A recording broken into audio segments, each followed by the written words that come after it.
Hello जी, राम राम जी। कैसे हैं आप सब लोग? आई होप कि आप सब बढ़िया होंगे। तो वेलकम करती हूँ अपने चैनल पर।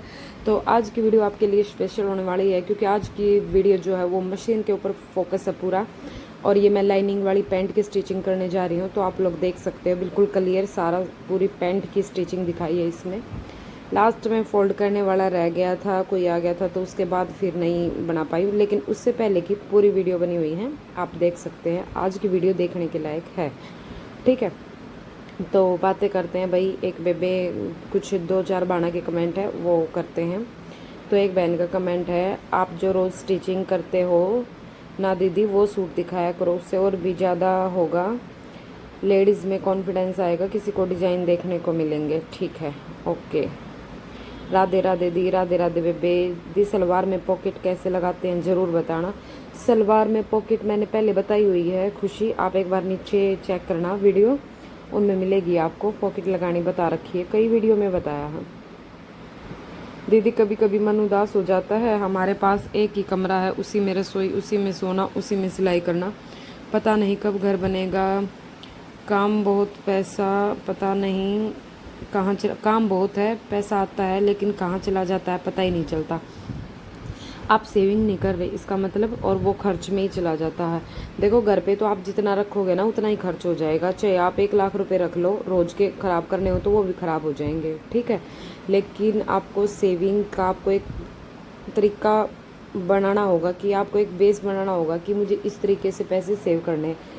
जब आप पैसे सेविंग करोगे ना, तो वो पैसे आपको निकालने ही निकालने होंगे 100%। बाकी से अब देखो, जैसे मैंने कमेटी डाल रखी है, अब मेरे खुद के खर्चे मैं उनको अवॉइड कर सकती हूँ, लेकिन कमेटी को नहीं कर सकती। मुझे पता है कि इस टाइम पे मुझे ये कमेटी देनी है तो देनी है, ठीक है। लेकिन कमेटी लेट नहीं होनी चाहिए, और कमेटी टाइम पे जाएगी। इस तरीके से आप पैसे सेविंग करो, क्योंकि जब हम गुल्लक भी रखते हैं ना, तो गुल्लक में भी यही होता है, होते हैं तो डाल देते हैं, फालतू लगते हैं तो डाल देते हैं, नहीं तो नहीं डल पाते गुल्लक में भी।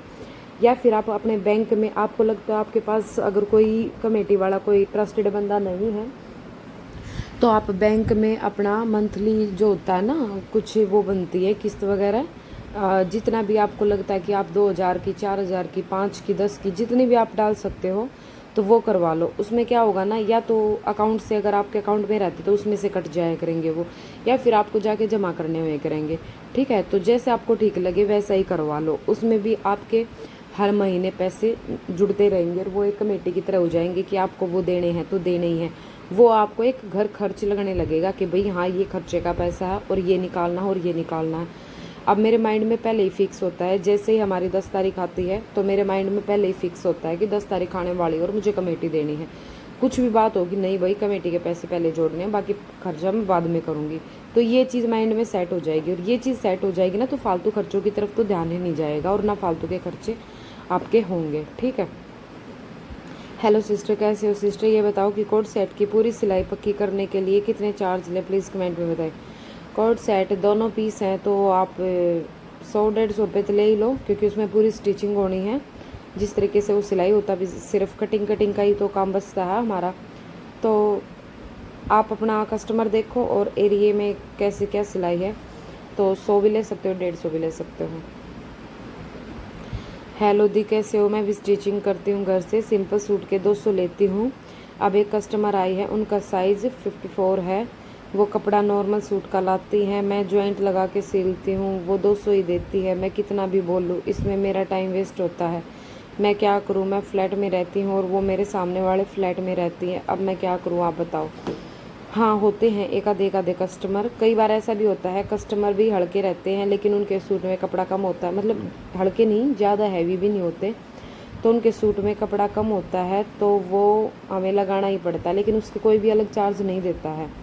ये चीज़ आपको, अगर कोई न्यू कस्टमर आता ना और पहली बार आता है, तब भी आपको बोल देना चाहिए। तब अगर जो चीज़ पहली बार में हम बोलते हैं ना, वो चीज़ चलती है। अब आप बाद में आके बढ़ाओगे ना, तो वो नहीं मानेंगे इस बात को, ठीक है। बाकी कोई नहीं, 10 मिनट और सही, कस्टमर तो आ रहे हैं, ये चीज़ देखो। बाकी बोलते रहा करो, क्या पता आज ना कल कभी ना कभी तो देंगी। दी, मैं सिलाई सीखने जाती हूँ और घर का सारा काम भी करती हूँ। 3 बच्चे हैं, 2 मेरे और एक जेठ का बेटा। मेरी बेटी 7 साल की है और बेटा 5 साल का है, जेठ का बेटा 12 साल का है।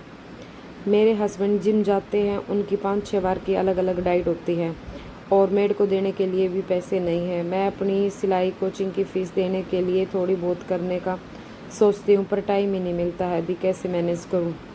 बिल्कुल भाई, देखो 3-3 बच्चे हैं तो उनका काम भी होता है, लेकिन बच्चे स्कूल चले जाते हैं तो उस टाइम पे आप सिलाई सीखने के लिए जाते हो, और डाइट का भी है।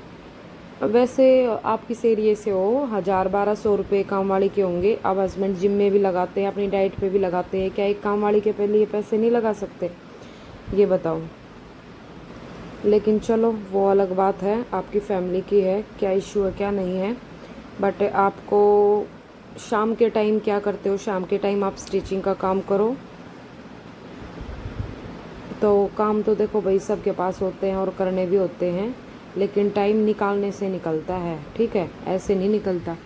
तो आप टाइम निकालने की कोशिश करो, उस टाइम में जितना काम बनता है उतना करो।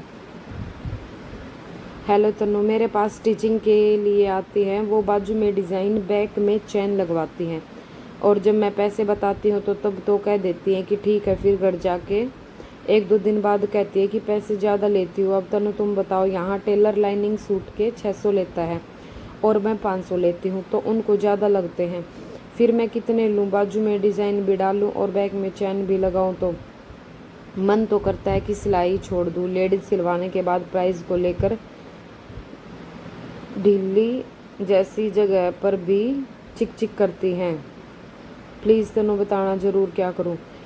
यही बात मैं आपके लिए बोलूँगी, ये चीज़ें है ना आपको सूट सिलने से पहले क्लियर कर देनी चाहिए। अगर उसमें कोई एक्स्ट्रा काम करवा रहा है ना, देखो कई औरतों की क्या होती है ना आदत, कुर्ती दे के गई है आपको, ठीक है, अभी वो दे के गई है तो वो सिंपल ही दे के गई है कि मेरी सिंपल कुर्ती बनानी है, ठीक है। एक बार चलते चलते वो बोल जाएंगी एक काम करिए, इसमें बाजू में पाइपिंग और काट दिए। आपने सिंपल कुर्ती का उनको रेट पहले बता दिया कि भाई मैं सिंपल कुर्ती के 200 रुपये लेती हूँ, ठीक है। अब चलती चलती वो बताएगी कि बाजू में पाइपिंग और काट दिए। अगर आप वहीं पर उनको बोल देते हो ना कि पाइपिंग के पैसे अलग से लगेंगे, चाहे आप उसके 20 रुपये ऊपर लो, चाहे 50 रुपये ऊपर लो, कितने भी लो, चाहे 10 रुपये ऊपर लो, लेकिन वो उसी टाइम पे बोल दो कि मैं पाइपिंग के पैसे अलग से लूँगी। आप नहीं बोलते हो ना, वो लोग कह के चली जाते, आप सोचते हो चलो बाद में बोल दूंगी, लेकिन वो उसके माइंड में यही रहता है कि इस बारे में हमारी बात नहीं हुई है, वो ऐसे ही कर देगी, क्या बाजू बाजू के पाइपिंग के पैसे लेगी, लेकिन हमारा टाइम लग रहा हो उसमें, पाइपिंग की डोरी लग रही है उसमें, ठीक है, तो उसके हमें पैसे लेने चाहिए। हम छोड़ देते हैं ना, हम फ्री कर देते हैं कस्टमर को अपनी तरफ से, ठीक है।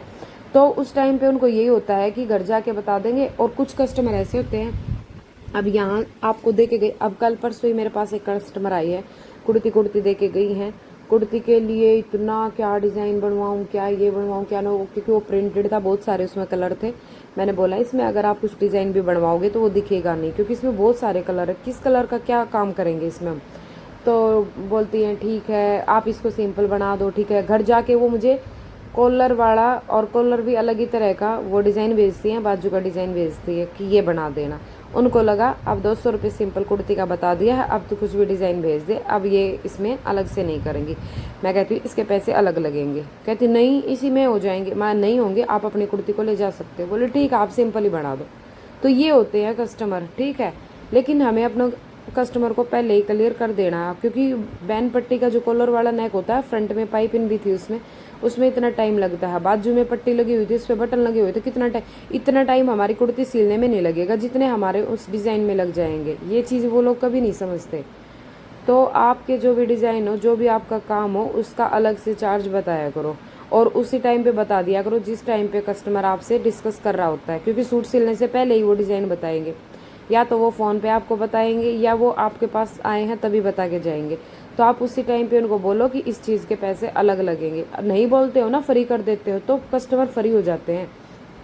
अब कपड़ा बन गया, उनके पास चला गया, अब आप कितना ही बोलते रहो, अब तो वो नहीं देंगे कपड़े पैसे के, जो भी एक्स्ट्रा काम करवाया उन्होंने।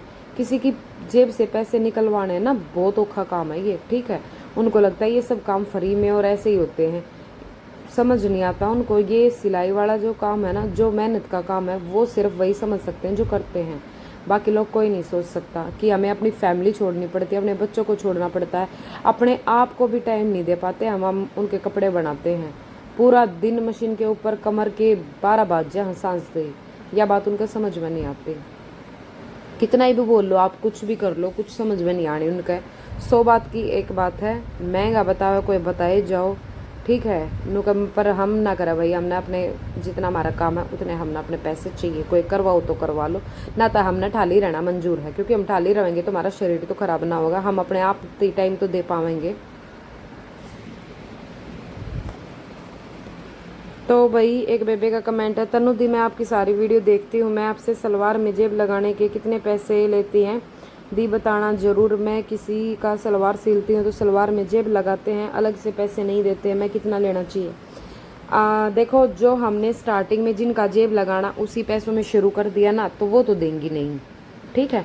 ऐसे कस्टमर मेरे पास भी हैं जो मुझसे 300 रुपये में ही पॉकेट लगवाते हैं, उसके अलग से मैं चार्जेस नहीं लेती हूँ, लेकिन वो परमानेंट कस्टमर हैं। लेकिन जो न्यू कस्टमर आते हैं उनको मैं यही बताती हूँ, सिंपल सूट के 300 रुपये। अगर वो जेब अगर बताती कि जेब 20 में लगाना है तो मैं उसके अलग से पैसे लेती हूँ फिर, ठीक है, उसको अलग बताती हूँ। फिर उनको लगवानी है नहीं लगवानी है वो उनके ऊपर डिपेंड करता है, क्योंकि हम हर किसी, देखो जो स्टार्टिंग में किए थे हमने, तब स्टार्टिंग में सिलना शुरू किया था, तब हमने सोचा था जब हमें कस्टमर बनाने थे अपने, ठीक है। अब जो वो कस्टमर है ना, अब सिलाई बढ़ेगी ना तभी बढ़ेंगे वो उसी में, लेकिन अलग से खाली सलवार में जो पॉकेट बनाते हैं उसका वो नहीं देंगे। हाँ, आप चेन लगा रहे हो तो चेन के आप पैसे ले सकते हो उनसे कि भाई चेन मेरे घर की, या तो आप चेन ला के दो या मैं मेरे को आप चेन के पैसे दो, ठीक है। लेकिन पॉकेट के पैसे अगर वो नहीं दे रही है तो अब नहीं देंगी। लेकिन न्यू कस्टमर को आप कभी भी वो रेट मत बताओ पॉकेट के साथ वाला, ठीक है। पॉकेट का रेट आप अलग बताओ उनको। एक बेबे का कमेंट है, दी आपके फादर का क्या नाम आपने बताया नहीं? RD home boutique. बहन आप मेरे फादर को ऐसे नहीं जान पाओगे, आप मुझे इंस्टा पे मैसेज करना, वहाँ पे मैं बताती हूँ आपको सारी चीज़ें।